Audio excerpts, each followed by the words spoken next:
That's what I figured. Yeah, that's really showing me that. Yeah. Yep. Do I have to do or no? I still bet you can't read the. I kind of thought my 3-year-old was gonna. I heard she was like, come on. It's still open. But she looked at the pictures the other day. Right. But her and my mom. See, the only thing is I've got everything loaded already and it's loaded. Like through questioning, it came out that she thought my parents weren't here and seeing her because she was a chicken. She interpreted it down like she was voice will be here if I like my poor child. She thought my parents weren't visiting because she wasn't a baby anymore. So we talked about like how it was the germs. You there, Carl? She goes, is it our germs? I said, no, baby. Poor old thing. Right. I know. I bet they still don't have no. Like they're all piecing it together somehow, you know. Who else can we invite now? It was just George. Okay. It was just George. See, he would, this would, Oh, yeah, it wouldn't, he accepted it. I struggle with change, so I feel like if you ask me this in 6 months, I'm going to be okay. Connectivity, yeah. Right. I downloaded them so I could rotate them and have them available. I've got it on. Oh, the rotation, yeah, I like that. You should. I'm holding it. Very cool. From that perspective. Right, And like you said, the rest of it is user time. right. And you got, still got one with But everything. I just don't. And you're telling me. Switch up in.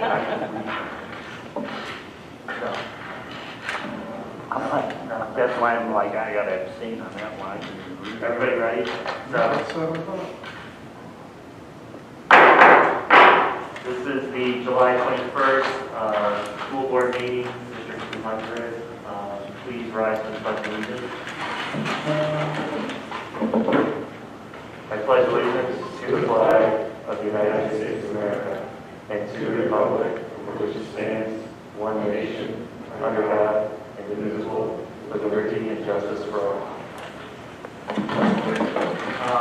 A quick note before we get to the roll call. The state of Illinois has altered the provisions of the Open Meetings Act, allowing school boards to conduct business by electronic means, enforce limits on gathering size in accordance with CDC guidelines in regards to the COVID-19 outbreak. The current meeting capacity of 50 people, masks and social distancing are required to attend the meeting. Can we get roll call, please? Dr. Bidwell? Here. Dr. Ferris? Present. Mr. Gilmore? Mr. Headley? Here. Mr. Holmoe? Present. Mr. Maselli? Here. Mr. Parisi? Here.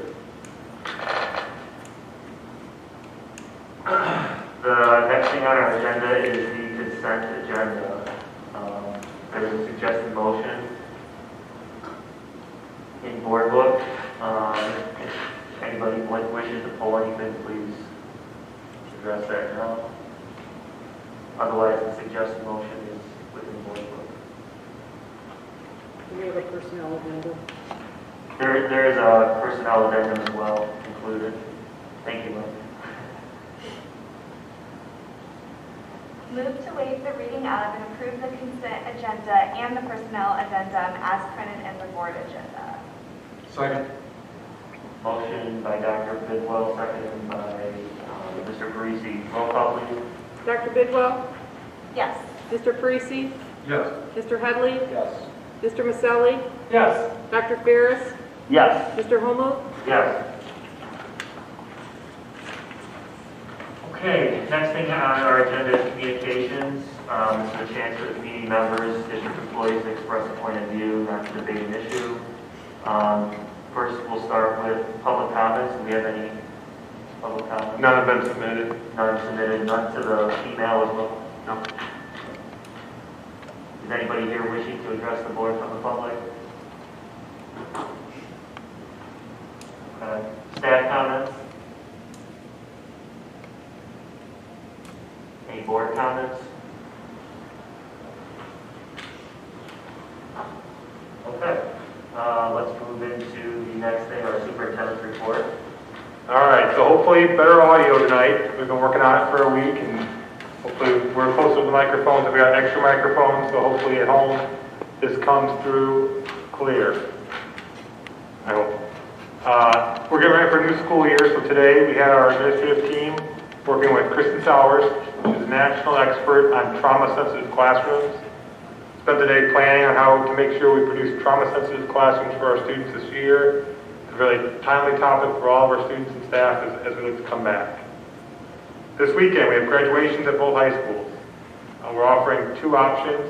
There's a drive-up graduation in the car, you get out quick, and then there's a social distance graduation on the football field at both schools. Woodstock North traditionally will be on Saturday, and Woodstock High School on Sunday. The final act of closure for our class of 2020, and we wish them the very best of luck going forward. For this one, we're not having administration or board because of the issues with two ceremonies, so it's just going to be the building administration and the students. And then they can bring two parents. Our surveys went out last week, and as of this afternoon, we have 4,700 responses, about 75%, which is good. We asked for information to be shared by tomorrow, and after that, our buildings will start to call families we haven't heard from yet. I do want to point out our next board meeting is scheduled for after the start of school. I'm wondering if we want to convene in 2 weeks. I can give a final update on the survey results, and just kind of anything else hanging out at that point. Okay. What would that be? It'd be The 4th. August 4th. Is everyone okay with that? Okay. So we'll set up the schedule. Then the last thing I want to discuss, and I had a board member bring a concern to me. As I've shared with you, we've got those sports camps going, and we've had to shut down a couple of them. And I think I had a board member just wanted to have kind of a poll here. If we want to keep that going, if you think we've reached a point where we pull the plug on it. We haven't had a confirmed case yet, but we have had, where we shut it down because someone was exposed to somebody. There's a couple more weeks where we have things planned, but I think it could depend on the sport, like cross-country versus football, Yeah, I mean, there's no contact, we have to keep 6 feet, and I think they work within the rules. It's just, anytime you get kids together, there's always a chance. We know when we're going to get any updates from like IHS, like. A week from, they moved it, it's supposed to be tomorrow, it's going to be a week from tomorrow. And before we'll know what the seasons look like.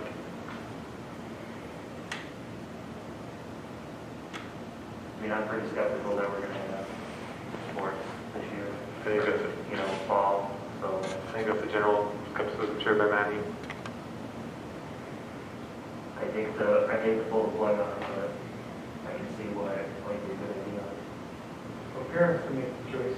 Well, they can. I mean, anytime we've had an issue, we parents or whatever right away. And, like I said, we haven't had positive cases, but we shut down with someone at camp had been exposed potentially until they get tested, and we shut it down. The IHS, were they having a meeting on the 29th, or? Yeah, they'll meet on the 29th. It was supposed to be tomorrow. It was supposed to be 22nd. They pushed it back to the 29th. What was their reasoning for pushing back the meeting? They're dependent on IDPH, and I don't know if they couldn't meet, but they have a meeting scheduled on Friday. That was the first available date. So I think they want to have all information together before they make a choice. I think people are generally skeptical about the fall. I think they're trying to look at a long-range plan for the year, but they haven't canceled yet. I mean, I just said allowing contact days when they use them. Considering all of that, the skepticism of the fall being run, and the risk, even if it is minor, I'm not sure the risk is worth taking, considering all of that. And I coached myself here for 20 years, and so I understand the need for coming together. But I'm leaning towards, I don't think it's a good idea to be meeting right now.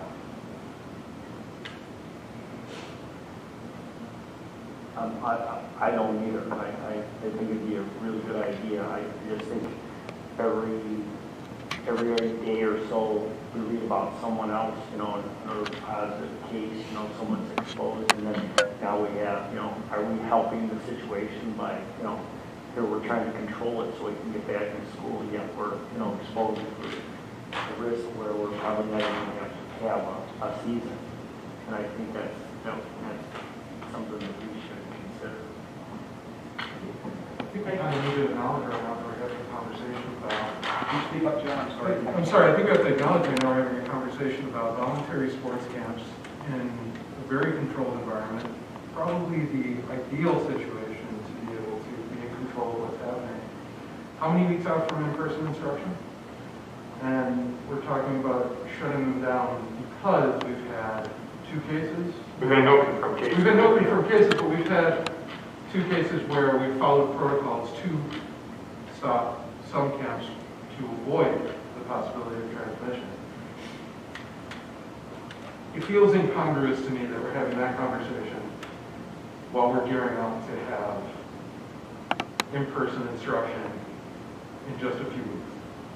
Well, I'm not saying that I'm in favor of keeping them going necessarily, but it's, if anything, is this not a test case? Is this not saying, hey, what are these protocols? Are we going to be following them? Are people going to be self-reporting?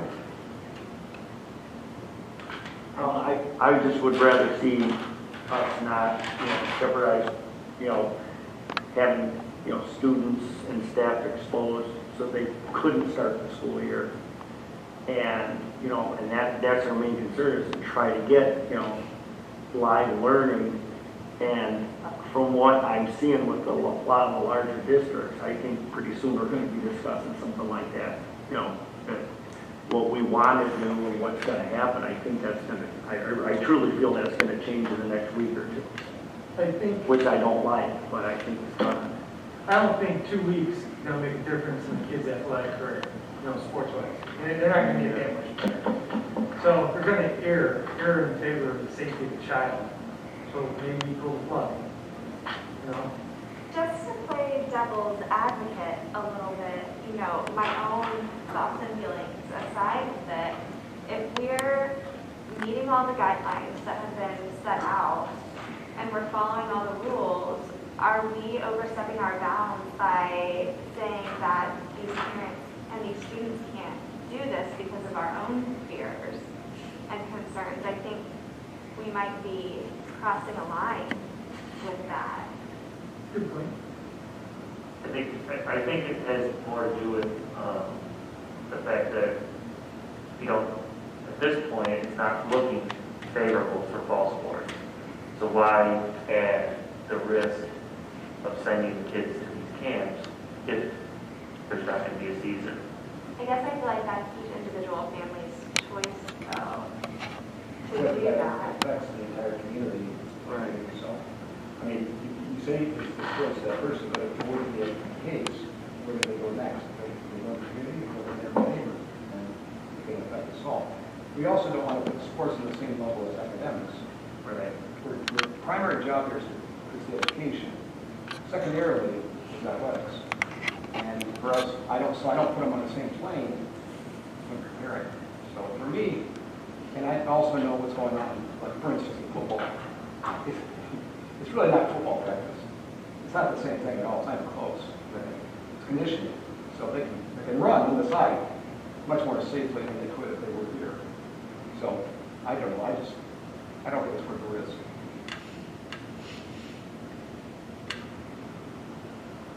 How many students are we talking? It's substantial. I mean, if we talked about probably 50 or 60 in each football program, North's got 2 basketballs going with, I imagine, 40 each. Here's got 30 or 40. Probably have 200 or 300 all in, I guess.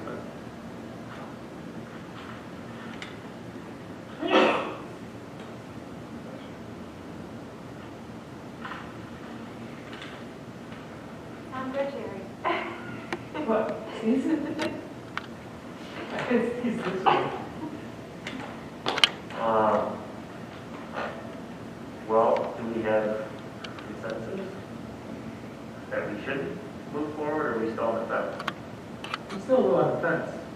I mean, like cross country, I don't see, I think it comes down to the parent and individual. Like I have a wrestling camp, I can't sleep. That's a whole different ballgame. But another sport, like tennis, I can see him practicing.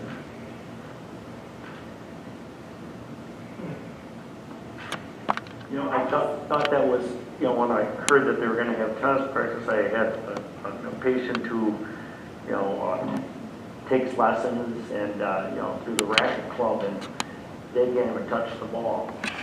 You know, so I'm thinking, what kind of practice are we allowing our kids to do that? I mean, they have a machine that hits the ball at them, you know, and that's all they can do, because, you know, you're, like CDC guidelines, you're in contact. So, you know, even to say tennis, I think is, you know, are we, you know, we're really not practicing.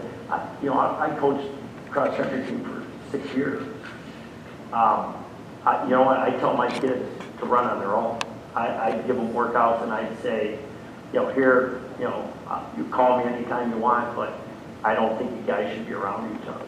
I really don't. Because even with that sport, everybody comes in, you're in a group, you're running next to, I mean, tell somebody when they're out running 5 to 10 miles that they're not supposed to be close to somebody. You know, stay 6 feet apart. I just can't see that happening. You know, that's just not the way the sport's run. I don't think there'll be any competition in cross country this fall because of that reason. You know, we put, you know, 6 kids in a 3-foot box to start. I don't think that'll happen. So that would be, my concern is that we're not doing any good by having the camps. I think we're exposing the kids to some risk, and also our instructors, you know, that are going to ultimately, we want them to teach. I don't disagree with any of that, but I think we have guidelines to follow that we're following, and we're talking about taking away one more thing from these students that they can do safely, even if they don't play sports in the fall, they're still having this time to do an activity, and we're taking it away because we're scared of something that may or may not happen, you know. It just feels like it's a fear-based response rather than a fact-based. Like, we're following the guidelines, we're following the rules, and we're making decisions for families that they can make for themselves. Well, we're making decisions for families about the school year. That's ultimately our job. You know, we're not letting the families determine whether or not, you know, how we, you know, that was up to the administration, brought that to the board, so it's ultimately up to us to make those decisions. A lot of kids are doing club sports. They don't follow the same rules. Right. So there's an alternative. Yeah, I agree. If we think that there's a risk based on the experience that we've had, we should shut it down. It's a risk to kids, but again, we're talking about a couple hundred kids at the top age range of the district in as controlled an environment as they're probably going to have compared to 4 weeks from now, right? Kindergartners are going to be doing in-person instruction. And I'm not trying to, I'm the last person on the board that's including extracurricular sports with classroom instruction. But it just, there's something that feels wrong about those two things coexisting. This conversation and that reality coexisting. Like you said, there might be some changes, but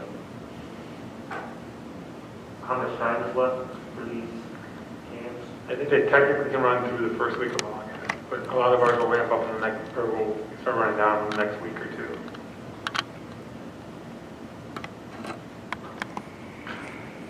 it's not on the agenda to vote.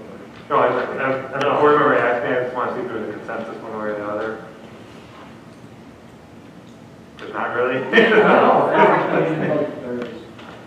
I think we're one. In favor of shutting it down. I know there's some questions about it, but it seems like that's, stop me if I'm wrong, but it seems like that's the general. If that's what the board wants me to do, I mean, if you don't have to vote, just give me a direction,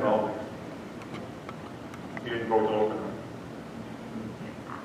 I support whatever you guys say. I think we're taking it one step too far with that at this point.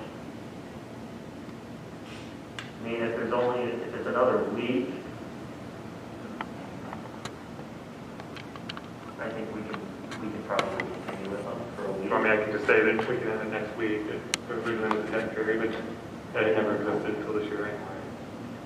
Maybe that's what we're working on. Yeah, okay, so, Maybe that's a good all compromise. right, I'll put them through that, we'll go through that next week, then we're done. Is that okay? Is that okay, John? You, sir? Jerry? Yes, sir.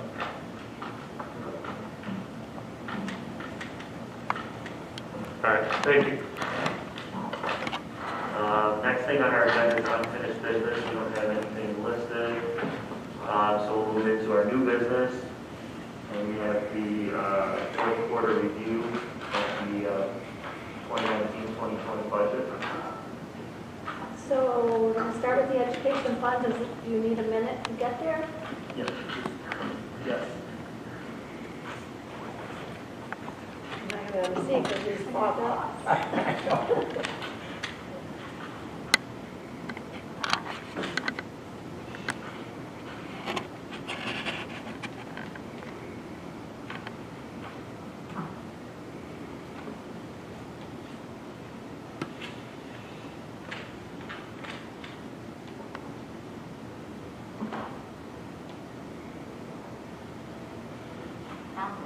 You good? Yeah. Still need a minute? We're good. Okay. So we're looking at the education fund, we're looking at the box to the far right labeled 2019-20. And these are the preliminary results through June 30th.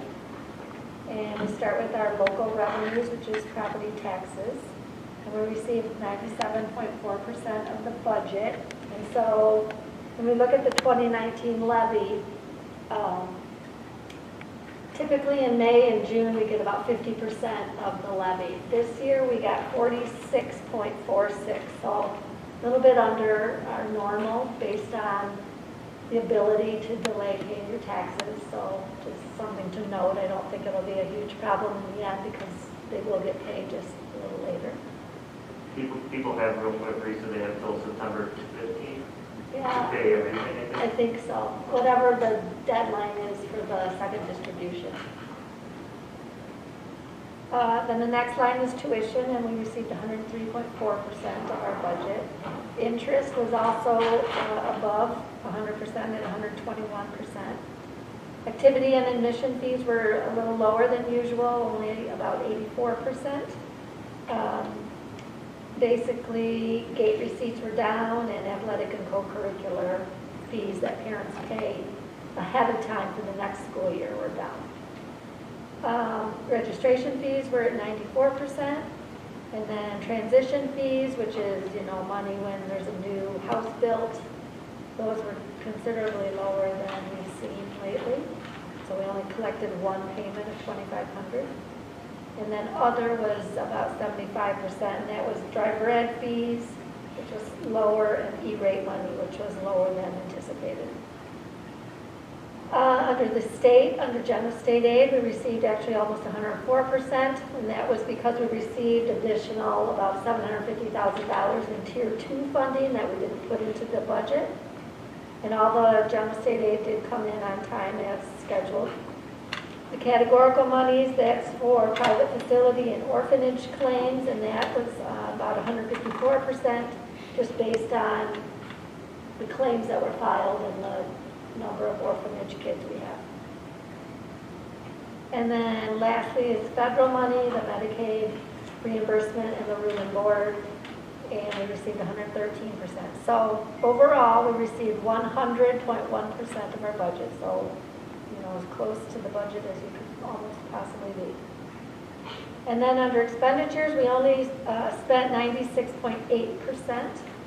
And a little bit has to do with, salaries and benefits. Even though we were paying people as planned, we still weren't paying for game officials and paying workers and substitutes. And so just those little things that add up. So if you look at the total revenues, they were, well, let me make one other point. I was going to talk about transfers. So we had a $2.9 million transfer, and we only actually transferred $2.7 million. That's the money that we transfer out of the ed fund into the bond and interest or debt service fund, because we were abating taxes and reducing the amount we needed to pay our debt. So we needed about $200,000 less than thought. So overall, expenditures exceeded revenues by $257,000 compared to our budget of $2.4 million. So that's really good news. Are there any questions on the ed fund? Okay, the next page then should be the operations and maintenance fund. Again, local property taxes, same scenario as I mentioned for ed fund. CPPRT money, that's corporate personal property replacement tax, that was down. It's based on the economy. Interest was down. Activity and admission fees was actually up. And building rentals, as you would expect, was down. And then other was up, and that's mostly gas sales to the city. And we had an insurance claim with insurance reimbursement. So overall, we received 97.4% of our local revenues, and then under general state aid, we always take $800,000 out of the ed and put it into operations and maintenance. And we also take $75,000 out of the transportation claim and put it over in operations and maintenance for utilities and custodial work over at the transportation center. So overall, total revenues were 97.7%, and we only spent 95.7%. And down at the bottom, one area that we always, look at are the utilities. And you'll see we only spent 83.1% of our budget, so about $300,000 under budget. And one area is the gas, which is really low, only about 56%. And so I've been looking into that, trying to figure out what happened. And February, March, and April bill has not been paid. I just found that out today. I think it's a matter of... That's a good way to save money. I think it's a matter of working from home, and somehow it didn't get processed. So I got tomorrow morning, that's to be my first priority to find out what happened to those bills. So are there any questions on O&M? Then the next page is transportation. Same scenario with property taxes. Interest was, quite a bit higher, about $65,000 compared to $50,000 budget. Fees for grants and field trips was also up, and so was other. And again, it was an insurance. We had that bus accident. It was an insurance claim reimbursement that went in that line. And then under state, excuse me, the quarterly payments that we get. So at the last minute in June, we did get a third or a fourth payment. So we received the fourth quarter from FY19 and then 3 quarters from FY20. So that helped bring that budget up beyond 108%. So overall, total revenues, we received 101.5%, and we spent 100.7%. So very, very close to budget. Any questions on that? And the last page should be the insurance report. And at the end of June, we had $1.88 million. Again, because of the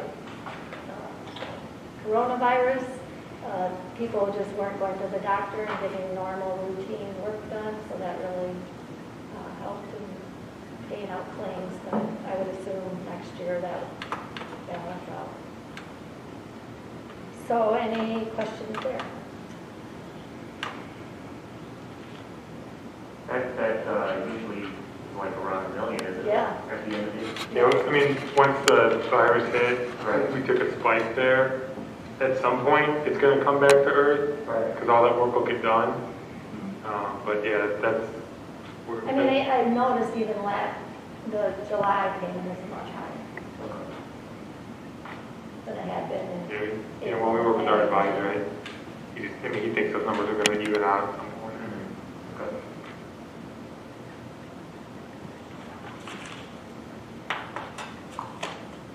Okay. Does anybody have any questions about the budget?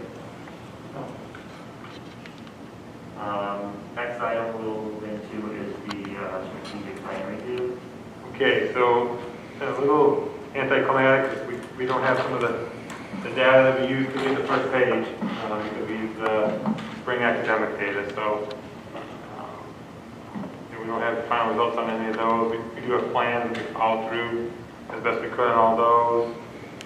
Everything else was basically complete, probably 96, 97% completed or achieved. All the satisfaction surveys were completed. The community appreciation events weren't all completed because they were scheduled for the spring, many of them. Again, surveys were good, student behavior, we implemented well-managed school training, behavior strategies. We have the social emotional work was completed as far as looking at investigating Christmas supports and plans going forward. Staff satisfaction, staff retention, TLC. It was a good year, but the stuff that we looked to get done, we couldn't do it. So. Good year with an asterisk. Again, we'll bring a new one to you in August for your first look, and then twice in September. And we'll probably make some different options for you, not knowing what the state testing will look like. Just ways that we could get a good idea in the spring of where we're at and how we're going. I think some companies had that conversation. I know our teachers are very worried about, and we are too, doing too much testing. But there does have to be some sort of balance so that by the spring we have some ideas where we are academically and how we can continue to attack that going forward. So, but we'll bring that to you in the future. Thank you. Does anybody have any comments on the strategic plan? Okay, so the next thing is review of the debt survey. So I'm going to give you a paper copy too. You had a copy on the computer. Can you play the video, George? Sure. The capacity.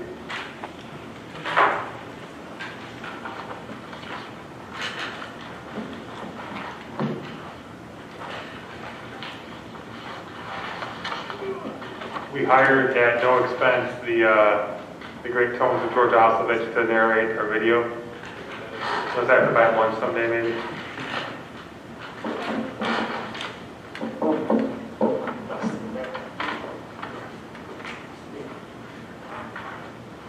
And again, this is for feedback, so if you want something different, you said let us know, we can do it.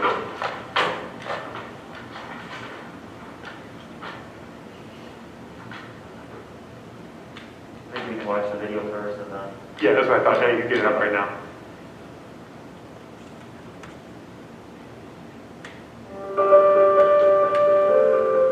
In 2006, Woodstock Community and its school district 200 voters approved a referendum to build 3 new schools because of student growth projections. Those projections were based on new residential development proposals in Woodstock and the surrounding area. Voters authorized the then school board to borrow to build Prairiewood Elementary School, Creekside Middle School, and Woodstock North High School. However, after the schools were built, the U.S. housing market crashed. Local residential developments and residential constructions across the country came to a halt.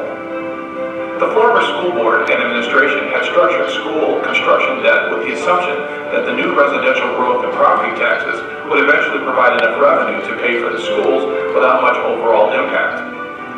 However, because the growth never materialized as anticipated, neither did the increased revenue. Bonds issued for school construction are now coming due. The current school board and administration has anticipated this issue over the years and has been putting aside money in a reserve fund to help lower the debt burden.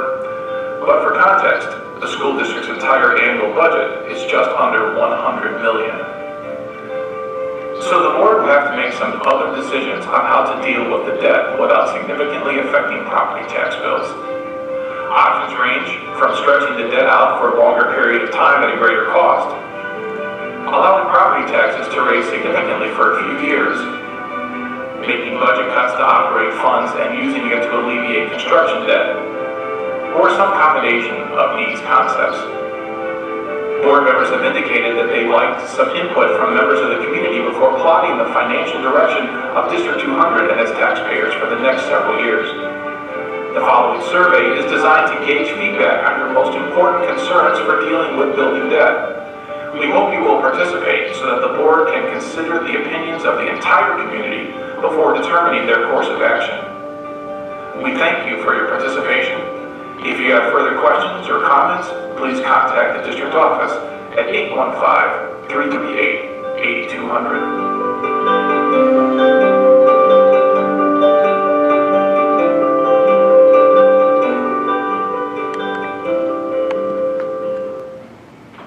So the concept would, that would be in front of the survey, so people can, I mean, I think our concern was people taking cold and don't have enough facts. That was meant to give them just a little bit of a background before they take the survey.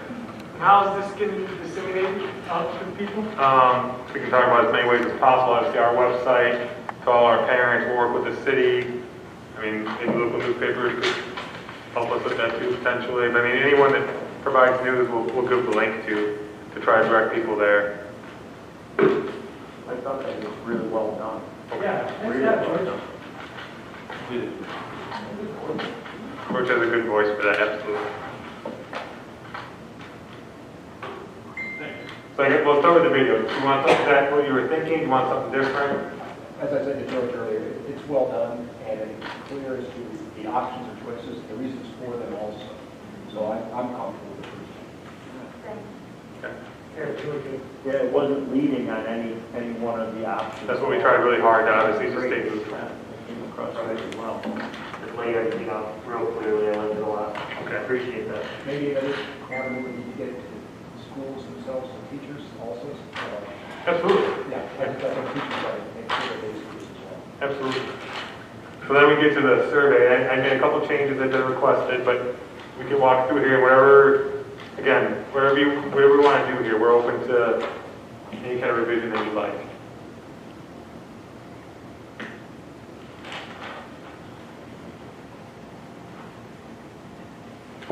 My one question would be on the first one, are we pretty firm with that $750 for $200,000 on the home? Because I heard, we're paying around maybe $1,000 or what? No, the work PMA did, and I've done myself, is, yeah, it's 750. That's close, okay. I don't think the wording on that one. At first blush, it sounds like we're saying it's going to go up $750 each year for 5 years. Okay, yeah, 750 every year. Well, yeah. Yeah, it doesn't compound. Yeah. Okay. There's something about the wording I want to know better. It's a good point. Yeah. So should we say it'll increase in 2021 by approximately $750? And then That increase will hold. Place for Yeah, okay. Yeah. That was the only thing that was I think that's good.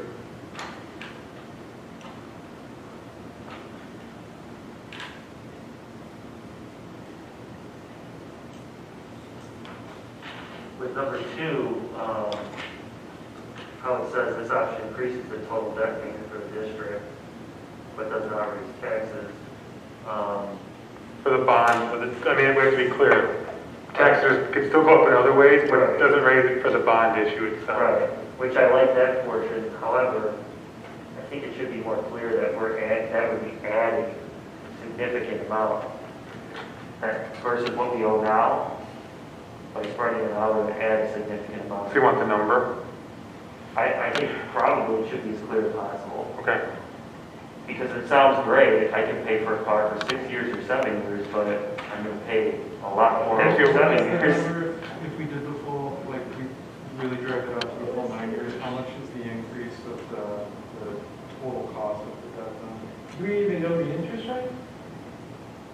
They estimate, I mean, when they use the, Yeah, I'm lucky they provided us, there was some yeah.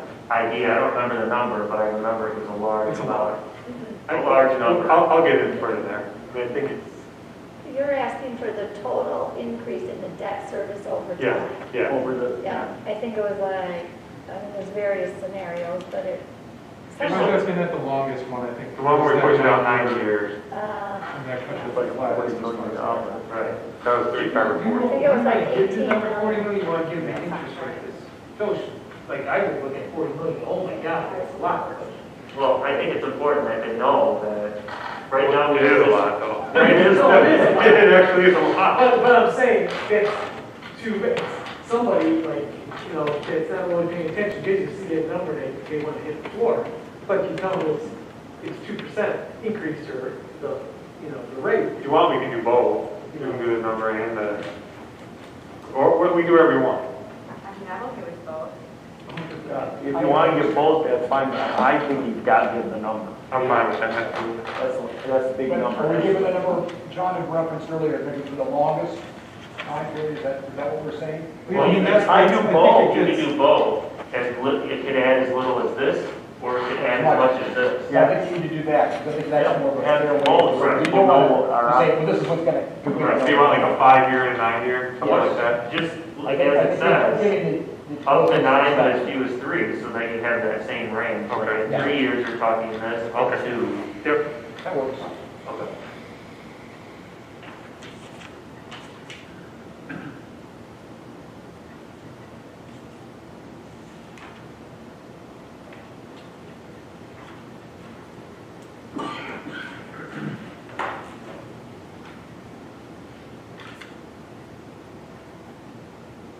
Does anybody else have any specific feedback?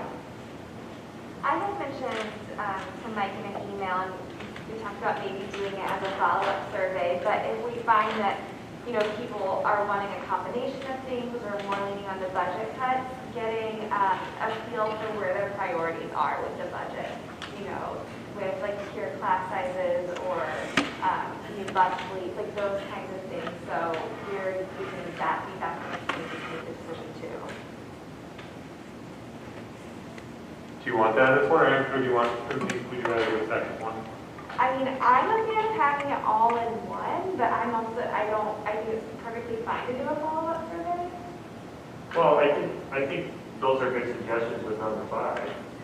We could just tweak number 5 to include ranking your preference in areas or priorities for you. I would kind of take the counterpoint here. I want to get as much time out of people as possible, and this one has much consideration, but without getting too granular. Not for a lot. I think a follow-up survey makes sense if we get strong, you know, one of two things is going to happen. We're going to get a very strong response with a very clear idea of what people are supporting, or we're not, right? And if we do, I think we'll have a better idea of what follow-up questions we really need to have. If we get a strong, clear response. I'm okay with either way, I just think it's something we need to get that feedback as well. I'd rather see it condensed like this, and then, like you said, follow up. I know, you know, I go, you know, I kind of looked and said, you know, I know it's a lot of work. No, I don't mind this. No, if I were in your position, I would say, yeah, that's a lot of work. But the thing is, I think it's important that we started early and we're actually going to the community. I think that they're going to appreciate that we're putting so much effort into this instead of just saying, okay, this is what we decided. We want you to help us. I think my one concern with, and I think a follow, and also community concern is, we're asking for options here. That's one of the options. But if we start going into detail on that one option, I wonder if it gives the vision that we've kind of predetermined what we're going to do. Whereas, if we do it separate, then we're just saying, hey, here are the options. As a follow-up, if cuts comes in, or combination, wherever it is, then we can follow up and say, hey, we listened to you. Here it is. I'm afraid to put it on this one. Some people are going to think it's predetermined, maybe. And that's not the case. I mean, the board's been very good about wanting public opinion and public feedback. So I'd hate to just have that, go out. Maybe people misconstrue what we were asking. I think that's a valid point. Does everybody? Yeah. Do that? Any other feedback or questions about the survey? It's good, succinct, and it goes along with it matches up the data very well. How quickly would this, Well, that's my question. We can get this fixed up and got to you as soon as you want. I think some of us are concerned just about, because our survey's out right now, parents, how much time we want between those maybe. I think this comes out after the beginning of school, because between now and the beginning of school, we're going to be blasting so much information out there, people are going to be getting used to so much that I don't know that I'm going to be any better.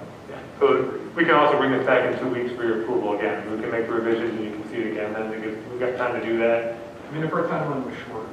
Yeah, I'm fine with that, absolutely. I wouldn't mind doing it this week for sure, because I think it gets lost in the shuffle, but I think if you want to wait till after school, to me, that sounds like a good idea. Really maximize the attention we can get from people. Yeah. And this gives us time to bring it back. George wants to work on the video. I thought the video was good. George wants some fine tuning to it. And then we can bring this back to you also. is everybody okay with that? Yeah. Any other questions about the survey? Next thing on the agenda is committee report. I'm assuming no committees have met recently. Okay, then I will take a motion for adjournment. So move. Motion by Dr. Ferris, second by Mr. Parisi. Roll call. Dr. Ferris? Yes. Mr. Parisi? Yes. Mr. Maselli? Yes. Mr. Headley? Yes. Dr. Bidwell? Yes. Mr. Homo? Yes. Quick one, Jake. Hey,